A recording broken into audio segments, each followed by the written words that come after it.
Well, thank you all for being at the after lunch session. And I envisioned this a little bit as a workshop more. So we're going to have time for questions and thoughts. I'm a very interactive teacher. I very rarely lecture for long periods of time, except for when I do things like last night, but that's, actually very different from my usual teaching mode.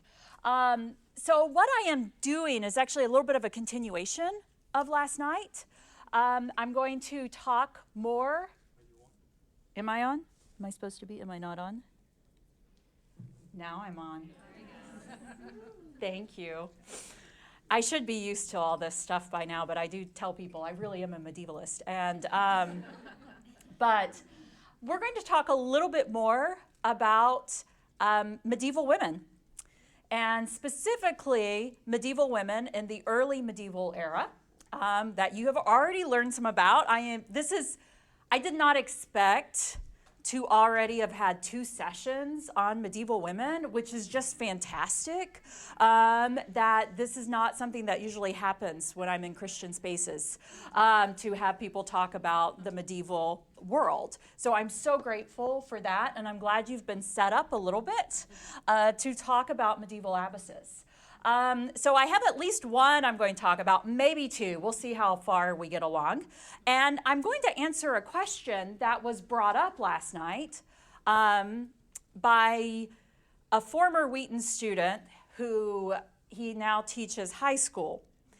And I didn't actually plan it this way. I'd already planned to do this workshop, but it actually follows. The question he asked is, how do we know? How do we know when people are telling the truth about what women are doing in the past?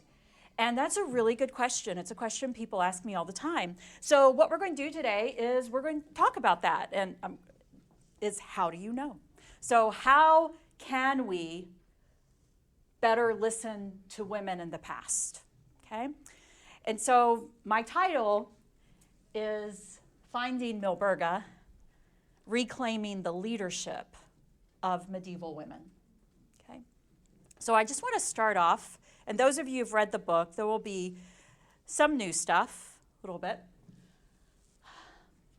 But I just want to talk about the world of women like Milburga. And thanks to Josephine's talk, did I say the right name? Yeah, okay. Suddenly I was like, is it Justine? But Josephine. Thanks to Josephine's talk, you know that in the early medieval era, especially in the 7th and the 8th and the 9th centuries, we have these women who become leaders of what we call double monasteries, okay? But let's deconstruct that a little bit. We call them double monasteries because they look weird to us. Because when we think about monasteries, we think about the sound of music, right? And we think about women cloistered, and we think about that we go visit male monasteries and we visit female monasteries. And so when the historians stumbled across these double monasteries, they were like, whoa.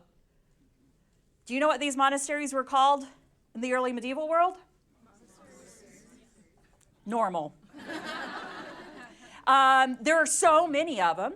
We know that there are at least 18 named one in England, possibly 25 more, good possibility 25 more.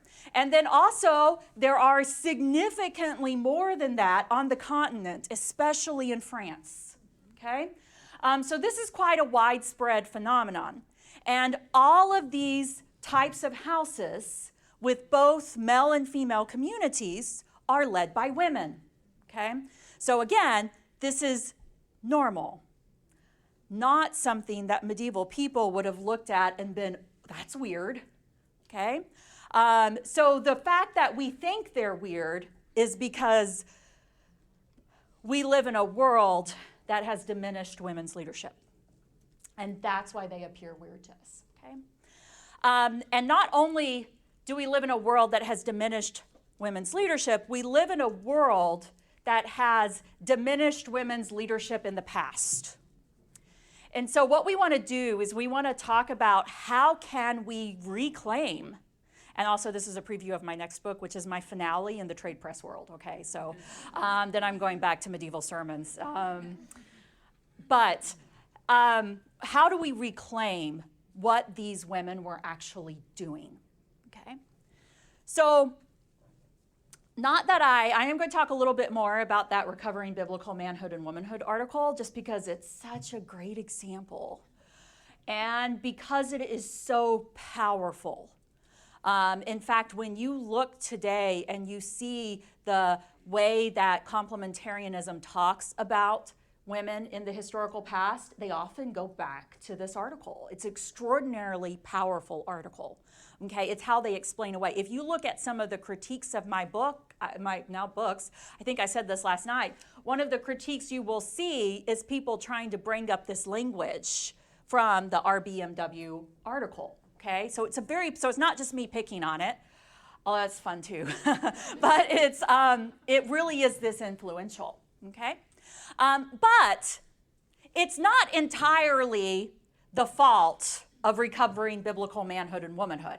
Okay, that's not where this diminishing of women's leadership. There are many moments in the historical record where we see women's leadership diminish. Okay, it's sort of always going like this, up and down. The most recent one that helps us understand what happened in the latter half of the 20th century and the early part of the 21st century is the 19th century, okay? Now, I have to say that if I wasn't a medievalist, I'd probably be a 19th century scholar. And part of that is there's a lot of overlap between the medieval world and the 19th century world because the 19th century world loved the medieval world. It's also the era of some of the greatest female writers, like Elizabeth Gaskell, anyway, yeah, she's like my favorite. And she was a pastor's wife, by the way. So that's not why I like her, but it was just, icing. And in the 19th century, we have historical education, the way we understand it today, was formed. And historical education in the U.S. and the Western world, the U.S., the western part of Europe, including England, was mostly it was the discipline of wealthy men who already had incomes. They weren't like going out trying to make their way in the world. They already had family wealth. They already had incomes. They had political seats, etc. And so history was sort of seen as that discipline that you could get as a wealthy white man. And a lot of these wealthy white men then went on to write that history. And in fact, if you look at the way that medieval history textbooks are actually structured, they are almost identical to the way history textbooks were structured in the 19th century, okay? It's just amazing how challenging it has been to get away from that type of construct, okay? So when we think about medieval women and the significance of medieval women, we have to realize that a lot of how we know about them today was filtered to us through the 19th century. Especially through this book that I have right up here, which is called The Lives of the Saints, okay? And this is one, you can go pull it up, and this one is from 1898, this version of it, the very end of the 19th century. And what I want to do is I want to show to you I'm going to tell you the story of Milburga, and then I'm going to tell you how it showed her life. And then we're going to look at the original source, or at least a transcript of the original source, okay? Because that's my first point. How do you know? Check their sources. Number one, I know it's more work, but you gotta do it in this world. Do not quote people that you have not checked their sources. Okay, that's rule number one. Don't quote people that you haven't checked their sources. And so let me start with telling you about Milburga. Milburga is not a name that you've probably heard before. Some of you may have heard the name of Etheldreda and Ethelfleda, as well as Bertha, as well as maybe Hild, or some of you are like, no, I'd never heard those names before. But anyway, those are more well-known medieval women from this era. Milburga has pretty much dropped out almost completely. And it's interesting to think about the reasons for that. But nonetheless, she was one of these many powerful women who was both a political leader as well as a religious leader of great significance. Okay? And so Milburga was the niece of the king of Mercia, which is in the western part of England. It was one of the few big kingdoms in early medieval England. I should have had a map. I'm really sorry about that. But my students know that I often paint the maps with my hands. And so I'm sorry I'm doing that for y'all. And there's not a map. But nonetheless, Milburga's uncle was the king of Mercia. Milburga was one of 3 sisters who all became saints, all became leaders of abbesses. One actually stayed in France. From a very early age, they were actually all shipped off to France to learn how to be ecclesiastical leaders. Okay? I mean, it's just, thinking about as a small child, the plan for you is, as a woman, is to become an ecclesiastical leader. Okay? That's the plan.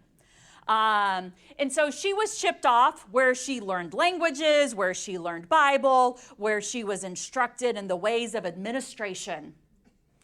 Imagine that as a woman. And then when she came back, her wealthy family built a monastery for her.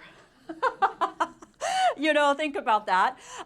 They actually had built it 10 years before. When they sent her over to France, they started building the monastery, and they put another woman in charge of it, who then retired when Milburga came back. And so I know, it's the concept that she was born to do this. She was born to do this, okay? And so when Milburga became the leader of this monastery, she took over not just the religious care of this area, but she also became the de facto political leader of this area. And she was really, really good at it. She actually expanded the territory significantly and created a very wealthy and stable monastery.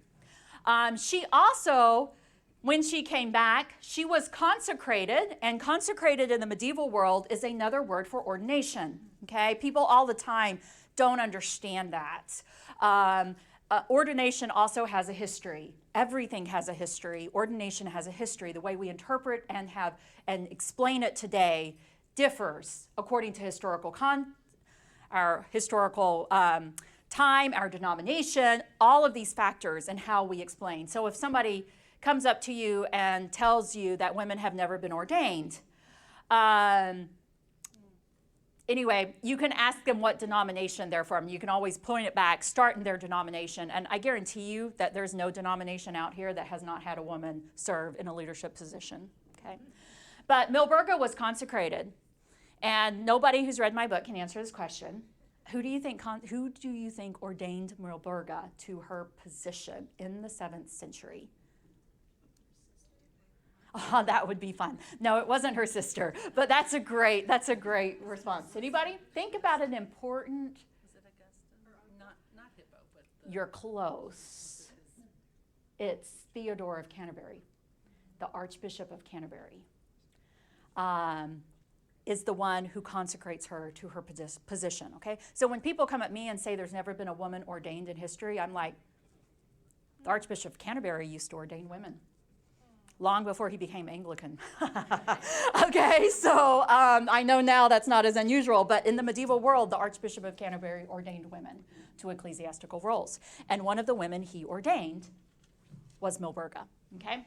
And this is actually the church, which is now built on what we think was the nuns' residence of the monastery where Milburga ruled. The monastery was called Wimnicus.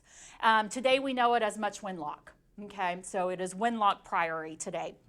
So Milburga, where the nuns were were in this church. And in this monastery, we do think the nuns and the monks had separate establishments and that they had separate worship. Okay. Now, when you heard that, I won't get you to raise your hand, but probably you suddenly did hierarchy in your head. Like the men's worship is more significant, the separation. Oh, of course, women only can minister to women. Well, y'all, men could only minister to men. You thought about it that way? Sometimes it's just flipping the script.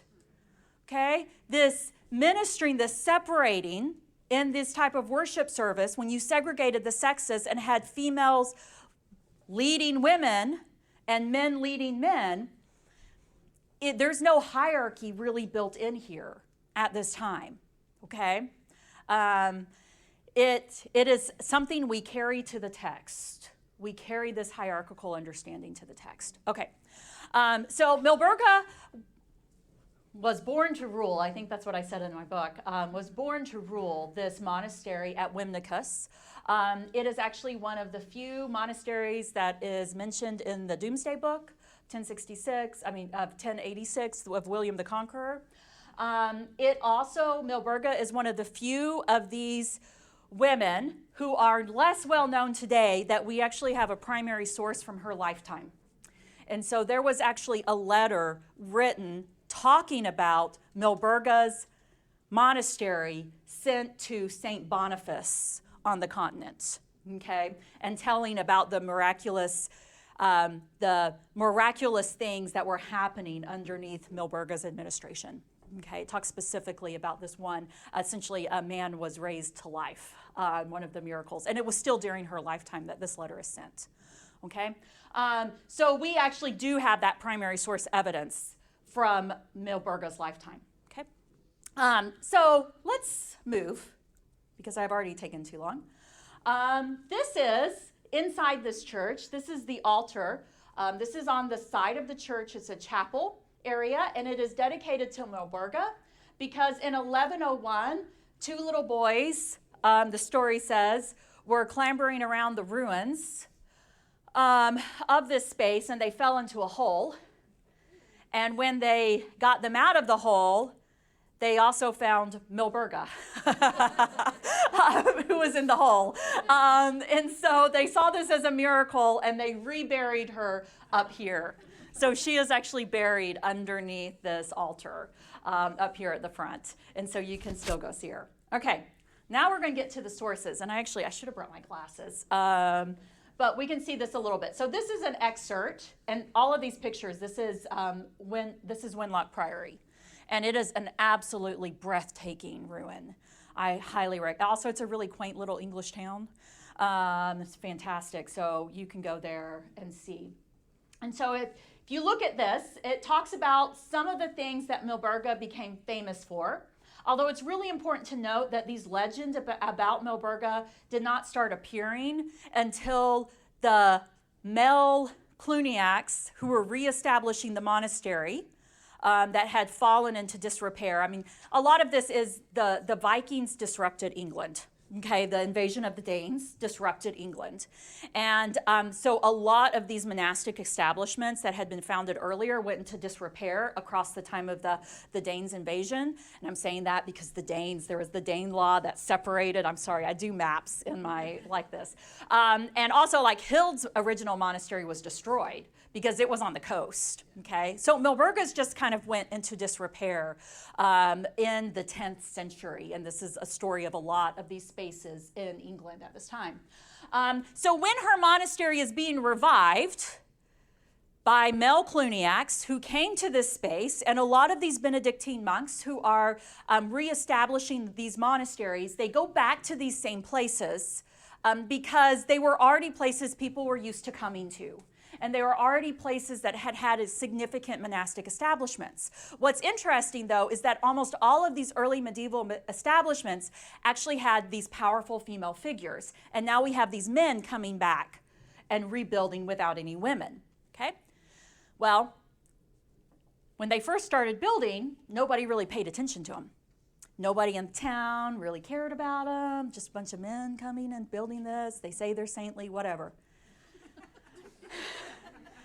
it wasn't until they found Milburga's relics that suddenly Much Wenlock gained notoriety again, gained power again, became a pilgrimage site again. So these men needed the body of a woman to make their monastery successful, okay? And so this is where she is going to get in the canon, so to speak, of these early medieval saints.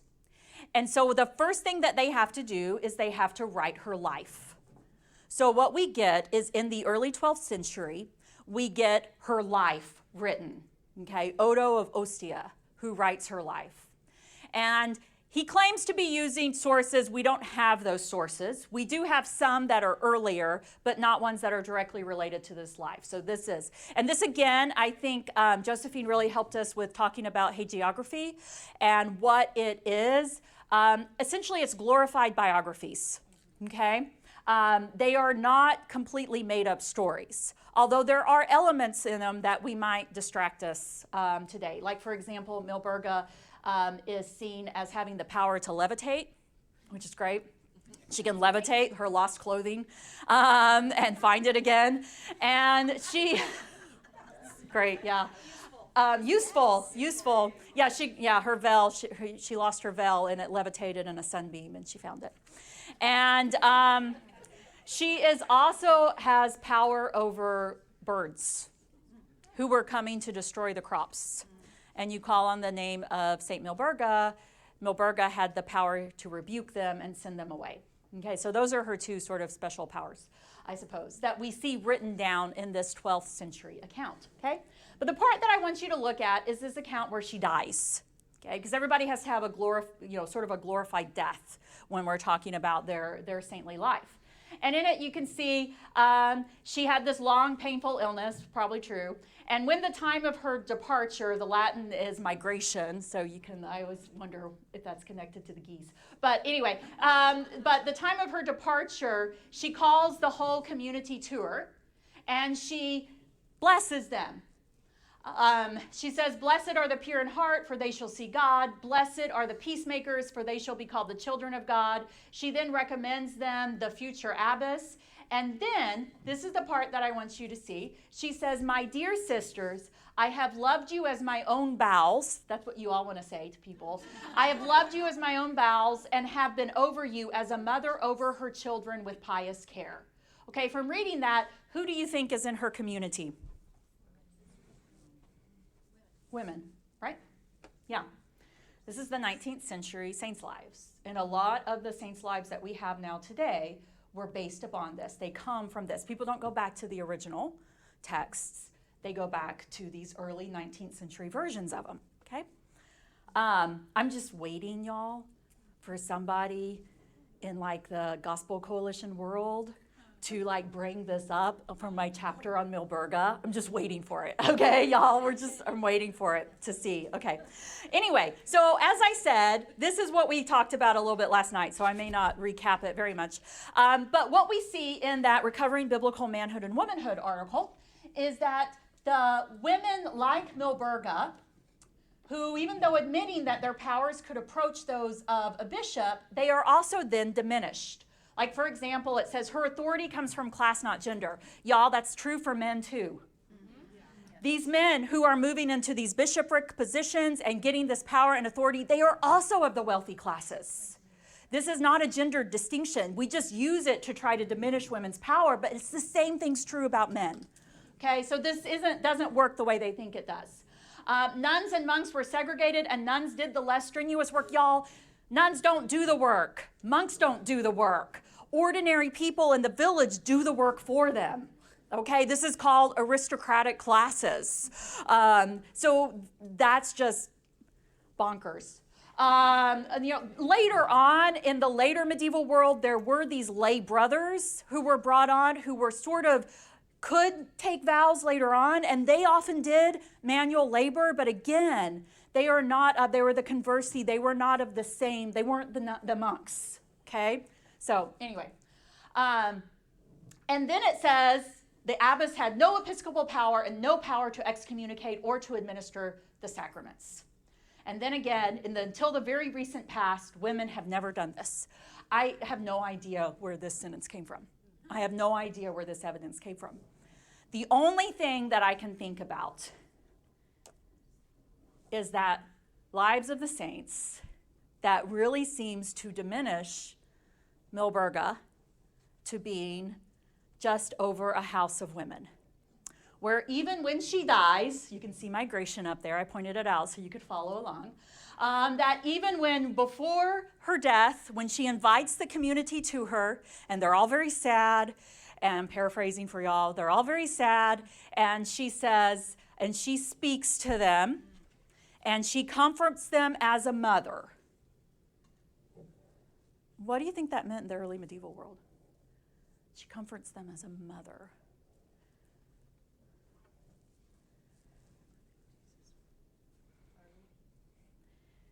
Yes, it is saying that as somewhat of a parental figure, but in this early medieval world, the language that they used for God was sometimes also language of mother. As Jesus, in fact, a very famous, emphasis on Jesus. Yeah, that Jesus is the mother hen. Thank you. I was like, it's not rooster. But there we are. Yeah, it's the mother hen who's bringing in the flock, this mother image. This was a very prominent image in monastic communities. And so it says, like a mother, she comforts them. And then this is the part, y'all see the arrows over here. This is the part here. And as a mother to her, you see those two words? Sons and daughters. This is what the original manuscript says. This is a transcript of the original manuscript. It says sons and daughters. But that got translated in the 19th century as daughters. And it remained that way in many of Milburga's stories. If you look it up. You need to tell the Gospel Coalition that they're being written out of history here. Well, if they come, yeah, anyway, I'm sort of being, but I thought about actually putting this directly in my book, but they were already the footnotes. My footnotes are sort of out of control anyway. And so I didn't, and they're not real, Brazos is kind of like, quoting in other languages isn't really great for lay audiences. So I usually don't do that. But I am just waiting for somebody to say, it says daughters. And academic article. oh, well, I don't know. I mean, the thing is that medievalists all know this. This isn't anything new. Remind me, where's this particular one from? So this manuscript, this is Odo of Ostia's text. You can actually find there's a dissertation online that has this entire transcript, which I'm using for y'all's purposes.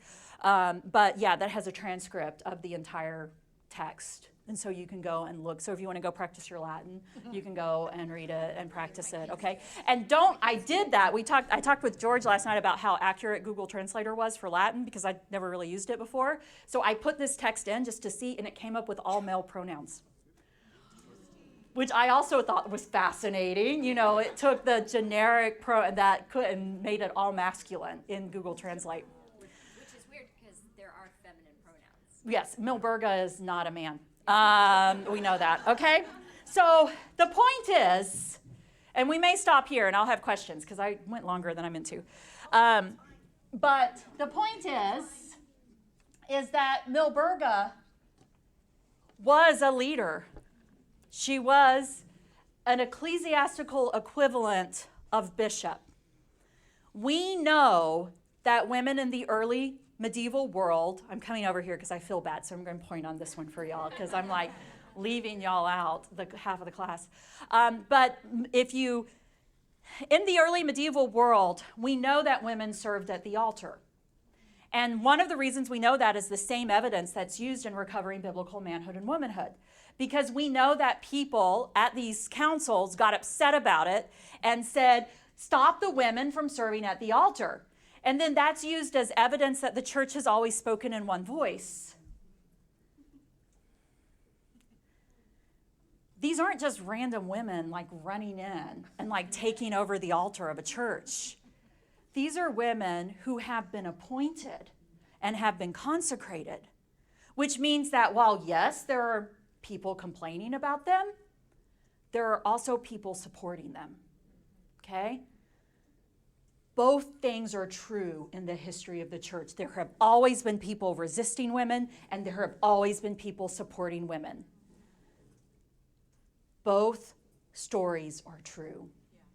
What has happened to us today is we have focused only on the voices that do not support women. And that is only half the story, y'all. And if you look at Milburga, this is one of the earliest depictions of her. It's from an early medieval seal of Much Winlock. Or actually, I think it's like a 10th century, 11th century seal. But if you look at it, I know you can't see her very well. It's old. But she's holding two things in her hands. And one of them right here, Sandra will like, because it's a crozier. The other one over here is a goblet. Why is she holding a goblet? I don't know, y'all. Possibly it is sacramental. Just maybe. And then over there on the right is the pilgrim badge for people who went to Much Winlock.